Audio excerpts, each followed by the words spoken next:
Ini silakan kalau tidak ada nilai rata-rata ya dibuat rata-rata sendiri, dihitung sendiri. Ya, jadi silakan nanti dijumlahkan semua nilainya itu dibagi dengan jumlah mata pelajaran yang ada. Masukkan situ sudah. Dan sampai kami sampaikan lagi, ini bukan penentu MSTMS. Dikosongi pun kita juga tidak masalah. Atau di input yang dalam pun juga tidak masalah di kami. Ya.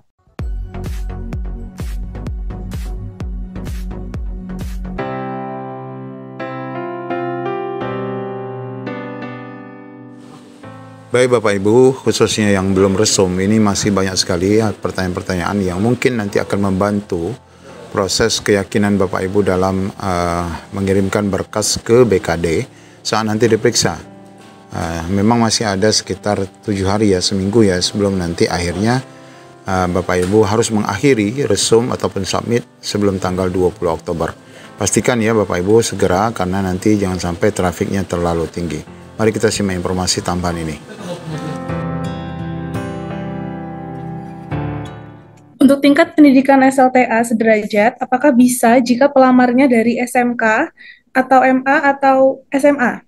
Dan bagaimana caranya agar formasi yang ingin kita pilih bisa keluar di menu? Karena ada beberapa kasus yang muncul hanya formasi Trantibum. Jadi yang bersangkutan pelamar ingin melamar, contohnya ya, ingin melamar jabatan pengadministrasi perkantoran. Ijazah yang dimiliki adalah ijazah SMA.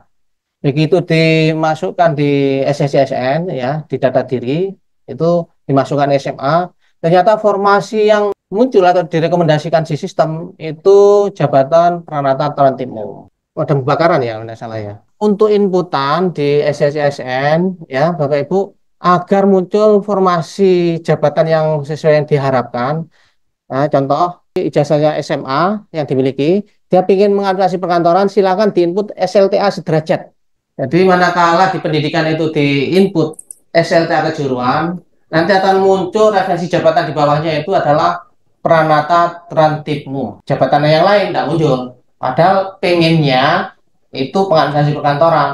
Ya, ya pengennya pengadministrasi perkantoran. Jadi di pendidikan itu silakan dipilih yang bunyinya itu SLTA sederajat. Nah, manakala di input pendidikan SLTA sederajat, itu otomatis nanti untuk jabatan formasi yang bisa dilamar akan muncul jabatan tersebut, operator layanan operasional dan juga pengadministrasi perkantoran.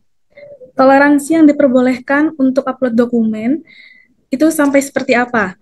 Karena ada yang fotonya pada ijazahnya itu hilang, ada juga yang terpotong saat di-scan. Sampai mana batas toleransinya, Pak? Oke, jadi sepanjang jelas, utuh, itu kita MS ya, memenuhi syarat. Jadi mana kalau terpotong dan menghilangkan bagian dari dokumen dan sifatnya esensi, ya, contoh lembaga penetapnya tidak diketahui, bahkan pejabat penetapnya juga tidak diketahui karena kepotong tadi, itu yang uh, bisa kita TMS. Kemudian kaitan dengan yang kerusakan ijazah, ya, yang mungkin fotonya hilang, waktunya nutut, ya, silakan dimintakan keterangan, ya, keterangan dari lembaga penerbit atau dari sekolahnya kaitan dengan kerusakan itu tadi. Minta keterangan, memastikan bahwa saya itu benar, itu ijazah si pelamar yang rusak fotonya, ya, misalnya fotonya rusak, hilang, contoh ijazah itu kan biasanya ada daftar nilainya, karena sudah lama dan karena nilai ini jarang dipergunakan, ya, daftar nilai ternyata waktu digunakan sekarang tuh tidak diketahui keberadaannya daftar nilai tersebut, padahal itu merupakan persyaratan wajib unggah, ya, di dokumen unggah itu merupakan persyaratan wajib yang harus diunggah. Itu mau tidak mau harus dimintakan surat keterangan pengganti, baik itu kalau hilang, ya, kalau yang ijazahnya hilang ya pengganti ijazah, kalau daftar nilai atau transkripnya yang hilang ya surat keterangan pengganti daftar nilai atau transkrip dari lembaga yang menerbitkan, dari sekolah atau universitas yang menerbitkan. Fotokopian yang dilegalisir tidak boleh. Nanti di BKN pasti di TMS. Selanjutnya pada SSCASN, terutama pada tahap 3, Pak, di bagian formasi, itu diminta rata-rata nilai ijazah. Untuk SLTA sederajat ataupun sekolah dasar, nilai apa yang harus diinputkan, Pak?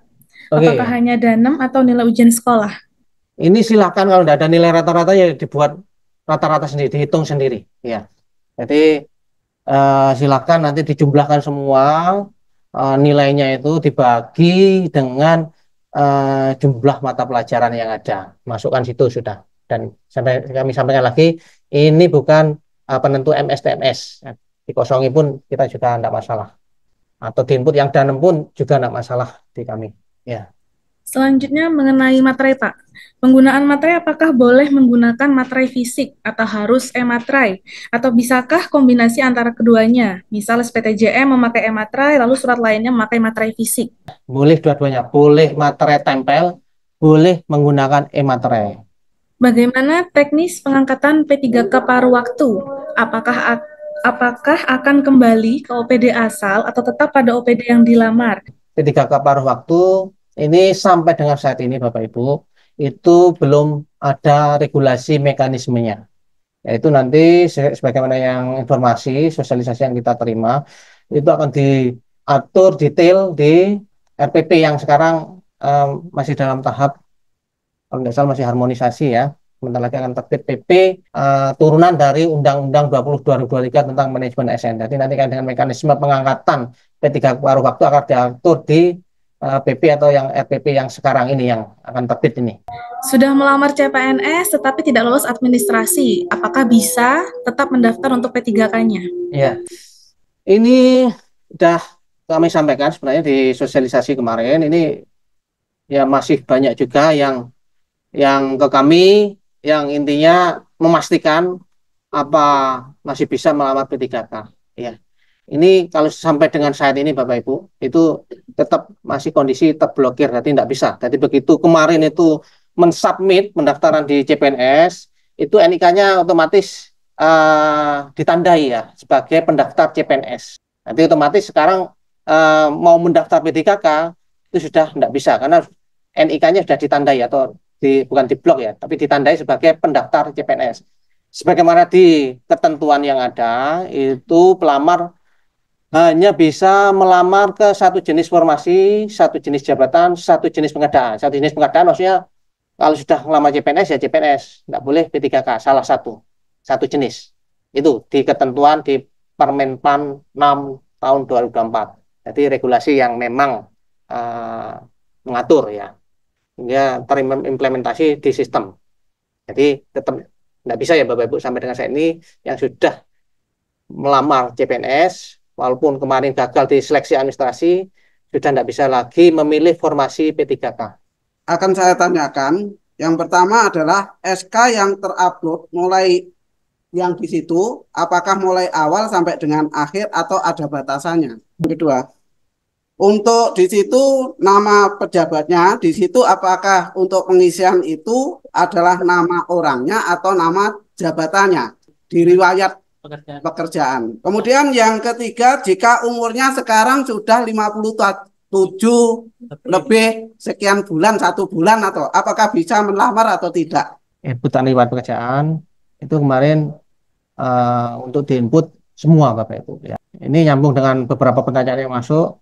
Manakala itu SK-nya itu 1 tahun ada 2 atau 3 SK, itu silakan diinput satu-satu juga boleh. Ya. Seolah-olah masa kerja ini jadi penentu kelulusan. Itu tidak Pak ya. Jadi masa kerja yang diinput itu tidak ada pengaruhnya dengan penentuan pemenang atau kelulusan si pelamar. Jadi misalnya yang buat kepala dinas pendidikan ya ditulis kepala dinas pendidikan. Ya, bukan nama pejabatnya, gitu ya. Jadi untuk persyaratan umur di pendaftar P3K ini minimal ya, syaratan minimal itu adalah 20 tahun. Dan maksimal ya untuk tenaga teknis dan kesehatan itu umurnya 57 tahun pada saat pendaftaran. Itu tidak boleh lebih dari 57 tahun. Jadi pertanyaannya apakah SPTJM ya masa kerja di SPTJM itu disesuaikan dengan riwayat SK yang ada di pengalaman kerja ya. Boleh disesuaikan ya. Yang ada di SPTJM itu seyogianya itu sama dengan masa kerja yang ada di riwayat pengalaman kerja.